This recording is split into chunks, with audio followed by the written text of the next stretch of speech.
Welcome back, Mama. My name is Sharon, and I am a busy mom that is so glad that you are here. In today's episode, we're going to be chatting about how to financially prepare for a big life change. I am a self-proclaimed personal finance junkie. I am obsessed with it. I love it. It's one of my favorite things.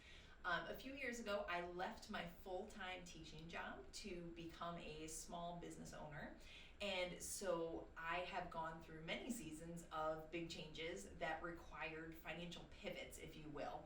So I wanted to focus today's episode on how to do that and how to start to make changes when you are looking at a big life pivot. So I first realized that we needed a budget when we decided we were going to start a family. Somehow we existed without a budget. I still look back on it and kind of cringe and wonder where our money went. I mean, we would literally go to the grocery store and swipe and pray that the card wouldn't get declined. We had no budget. So when we started talking about having a family and having a baby, we had to have some real conversations about figuring out our financial situation, especially with the thought of daycare and doctor's bills and all the things that come with having a baby.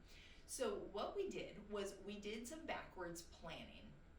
I knew that I wanted to take a long maternity leave. I was a teacher at the time, and I was able to take a full school year off unpaid, basically unpaid. So I got the 6 weeks paid, as you know, most moms with full-time employment get, but that was it. It was just those 6 weeks. So I gave birth in December with both of my girls, and I knew I needed to be able to financially cover January to September of the next year.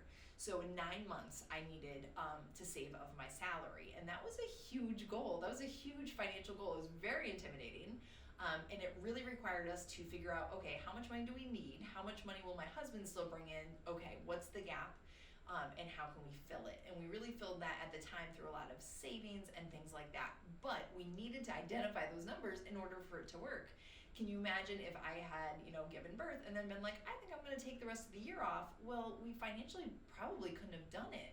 And I know a lot of moms that can't do it, and maybe you're in a similar situation, but at least knowing your numbers empowers you to think about, well, how could you do it? Like, could you cut spending? Could you tap into some savings or some investments? Or like, how could you think about it differently? Could you go back part-time? Is that an option? Maybe not where you work, but is there another job where you could bring in a little bit of income and still kind of like bridge that gap? So it's really about that backwards planning and identifying concrete numbers that you're shooting for to make it happen. I can give you so many examples of things that have happened in the last 2 years as I've shifted to small business life that have required a monumentous amount of budgeting in order to pull off. And I promise you it is doable with the right timeline and the right backwards plan. Obviously, you want to be proactive about this. If you are more on the reactive side and make these decisions a little too late in the game, it may not be possible. So breaking down some of these big life goals and figuring out how you can make it work financially. So on the podcast this week, I'm really excited about this. I'm going to be sharing with you how I prepared to leave teaching for good, like what I did in my business, my small business as a family photographer to make leaving teaching possible while still making the same salary. That is key. And I also want to share with you a few things that clients forget when they're starting to pivot into a different career choice, or they're starting to think about having a family and they're preparing financially. I want to share with you a few things that they tend to forget or overlook that are so important to remember. So tune into the podcast to hear more details on that. On next week's episode, we're going to be chatting about how to emotionally prepare for some of these big changes. By changes, I mean, again, it could be a baby, but it could also be a career change. Leaving teaching was a huge change for me, big identity crisis, and I have a lot of thoughts on this topic, so definitely tune in next week if you're interested in hearing more about that. And we are also going to tap into next week about how to stay motivated when you are ready to make a change, but you can't make the change yet. So I decided I wanted to leave teaching in, I think, 2019. I felt the pull, and I didn't actually leave until 2021.